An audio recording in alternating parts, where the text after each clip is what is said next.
right. Hey, everybody. This is Kevin Kraus with Ellis County Weather.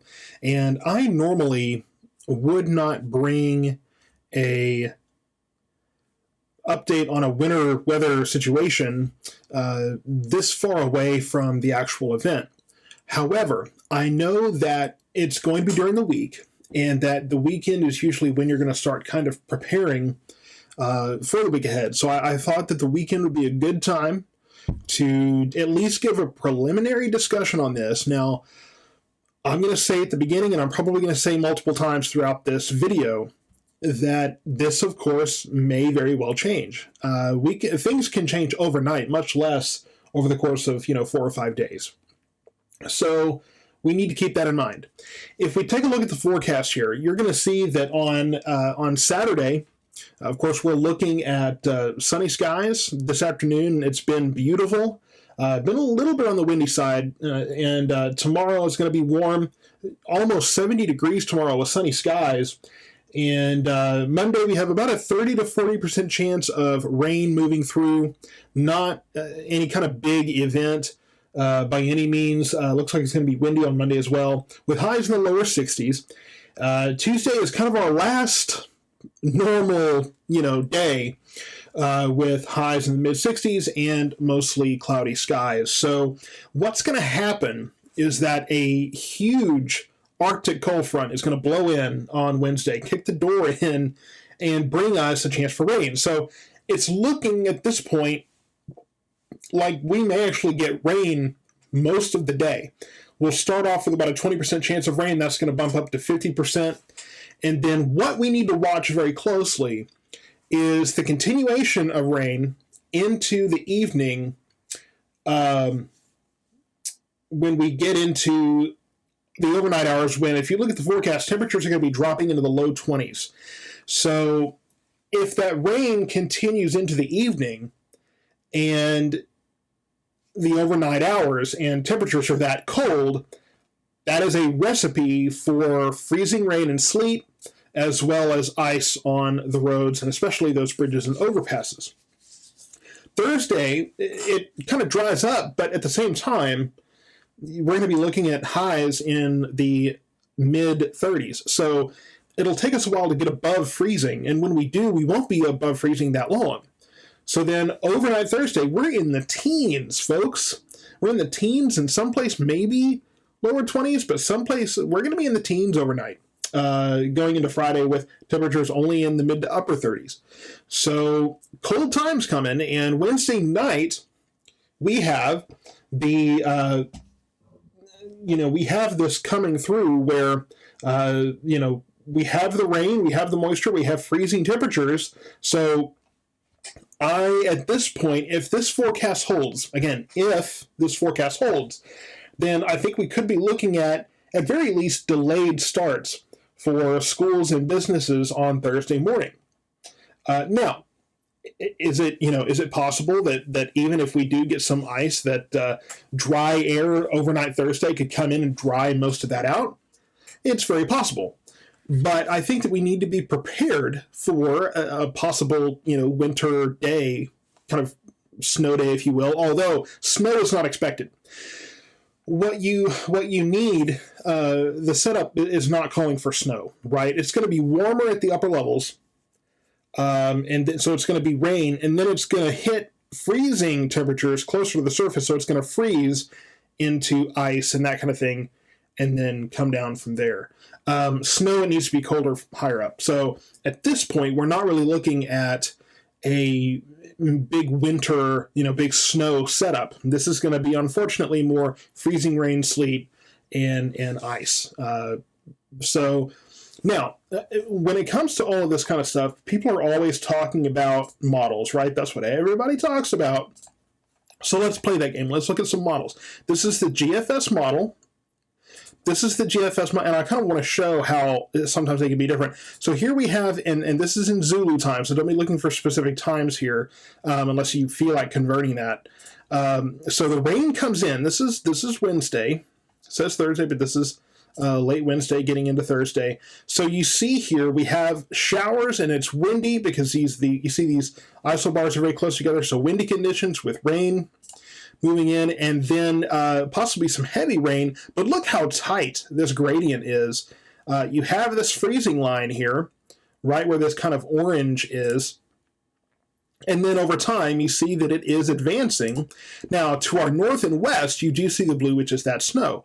But you see kind of those oranges and purples over our area where we do get that conversion over to winter precipitation. Now, getting into further into Thursday, it starts drying out. Windy conditions may stick around for Thursday, but the precipitation, the moisture, moves out. And, you see the low pressure system here, and we have storms then moving into Dixie Alley. So that is the GFS model. Now, let's back up a little bit, and we will take a look at the European model. So, again, we have multiple weather models that we look at here. So let's take a look at the European model. So let's start getting into Wednesday. And the European model really has us a little more dry, at least at this point. So now the European model has the rain coming in. Looks like the European model brings more of the heavy rain to our south and southeast. And then as you can see right in here we have the winter precipitation advancing. So the European model now also has some of this freezing precipitation coming in. It seems like the European model is a little bit more conservative in terms of the precipitation that we'll get. It also has the low pressure system further south, and again, showers and thunderstorms moving into Dixie Alley. But it does look like the European model at this point might be a little bit more conservative in terms of how much precipitation we're going to get. Let's go over to the Canadian model. Again, another model that we look at. So here are... Let's get further into where we expect this forecast to go. So as you can see, we have got a little less rain in our area, but it too also brings in some of that freezing precipitation. Really, it looks the Canadian model really bringing in more moisture later on in the process. So more moisture moving in as the cold front has moved through, and we have those freezing temperatures, which ultimately would lead to more wintry precipitation than rain. This doesn't appear to be where the forecast is leaning at this point. This Canadian model doesn't really seem to agree with the other models that we've looked at. It seems a little more apocalyptic here. You even see snow getting a little closer. But I don't think that is going to be the case. And then all these models have showers and thunderstorms moving into Dixie Alley before more wintry precipitation moves into Tennessee, Kentucky, Indiana, Illinois, that area. And then more snow in the Northeast, where they really won't need it at that point because they're getting plenty right now. And then let's go ahead and look at the UK Met model as well. And this is looking at temperatures. Let's see if I don't know if we can look at their precipitation here. Not really. So they're not, I don't see, and here, yeah. So we won't worry about that. So overall, though, my point being that, and we'll look at the National Weather Service blend as well here. Let's see what we can, I may be looking at the wrong one, actually. Okay, so here we can look at, and we'll see if we can get the National Weather Service models, and let's get into, if we go Tuesday, and we'll start to see the colors light up. Okay, so here comes this system, and you can see ice accumulations. This is per the National Weather Service model. This is looking at ice accumulation. So you do see the National Weather Service blend of models does call for some ice accumulation in our area. If I had to guess, it really looks like most of that is going to be to our north per this model.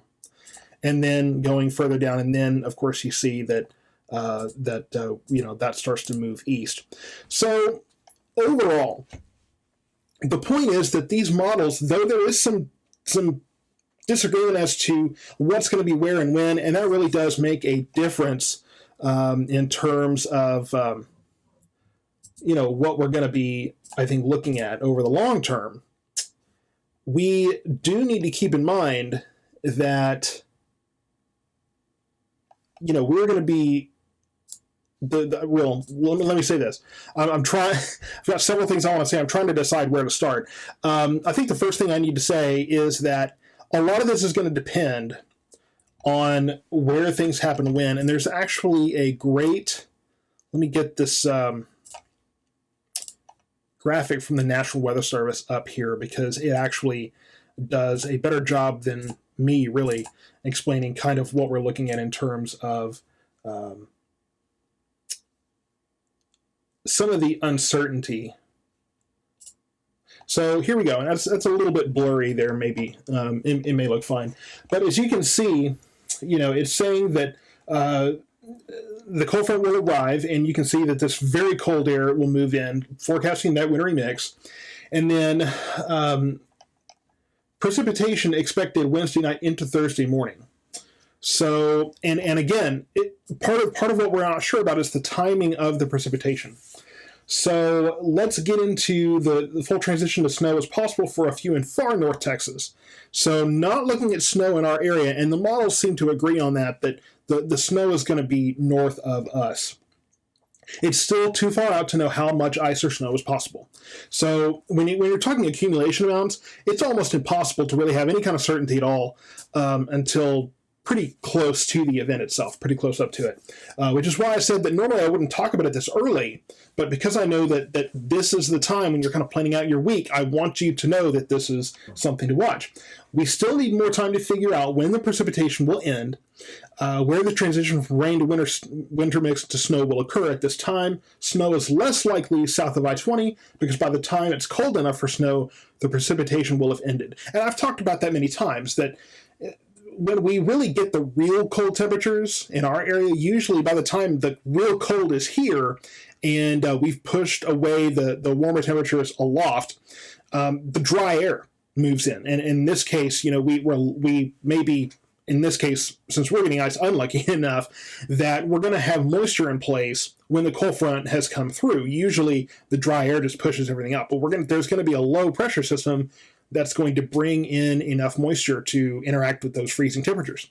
So, but unfortunately, at this point, snow still requires a very, very delicate combination of ingredients and timing that it does not look like we're going to achieve at this point.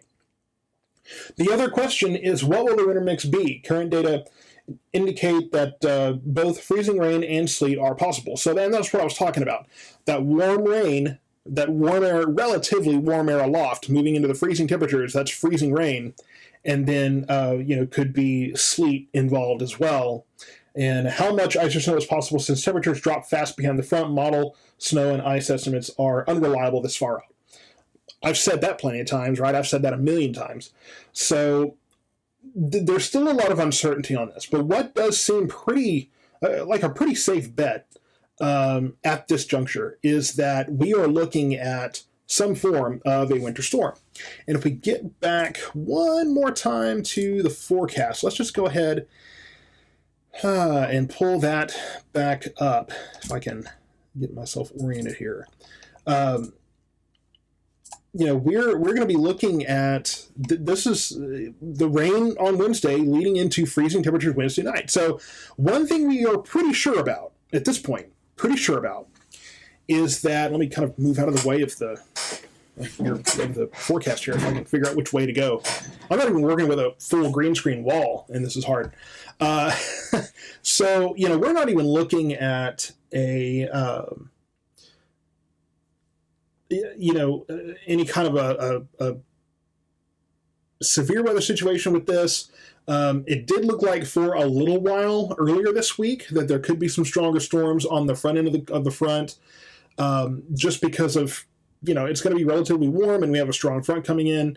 But that model looked like that was kind of an outlier, so that didn't really hold up. So we have rain coming in, but we're looking at that rain increasing later in the day the closer we get to the cold front coming in. So it looks like we have moisture, plenty of it, and freezing temperatures at the same time. So what remains uncertain, like the graphic said from the National Weather Service, is exactly what we're going to get between whether it's sleet, freezing rain, how much of each, how much ice accumulation there's going to be, where the snow cutoff is going to be, though it does look pretty certain at this point that it's going to be north of I-20. It seems like the models are pretty settled on that at least. But what the impacts are going to be Thursday morning. If I had to guess, if the forecast holds up at this point in this way, or at least pretty close to this, it looks to me like we will probably have at least some delayed starts on Thursday morning. And that may be just precautionary. We have a lot of rural county areas, where these school districts are, or where their buses run, where they just don't want the buses to run. They don't want to risk students being caught up on some of those dangerous rural roads. So sometimes the smaller districts will close. Not that they've needed that, because some of them have had to close recently due to COVID and staffing shortages and that kind of thing. But the more we look at this forecast, it does look like there's going to be at least some disruption Thursday morning of travel and school and those kind of things. So be watching the forecast. I'm going to be bringing more of these briefings over time. I would like to do one daily. Hopefully I can do one of these daily. I should be able to. I mean, I don't know why not, but I'm going to try to bring one of these daily, and we can talk about the different fluctuations in the forecast, what we know now, what's new, what we continue to get more certain of, what we're less certain of, that kind of thing, so that you can be prepared. But I wanted to at least start the conversation this weekend so that you had a better idea of kind of how to plan the week, right? And if you need time to make some alternate plans, I have a child, so I know childcare sometimes can be hard to do at last minute. So I wanted to make sure everybody knew what was coming, knew this was a possibility, so you can at least come up with kind of a backup plan for late Wednesday, early Thursday, if we do indeed end up getting some winter disruption here. So thank you so much for watching this. I will have more updates coming soon.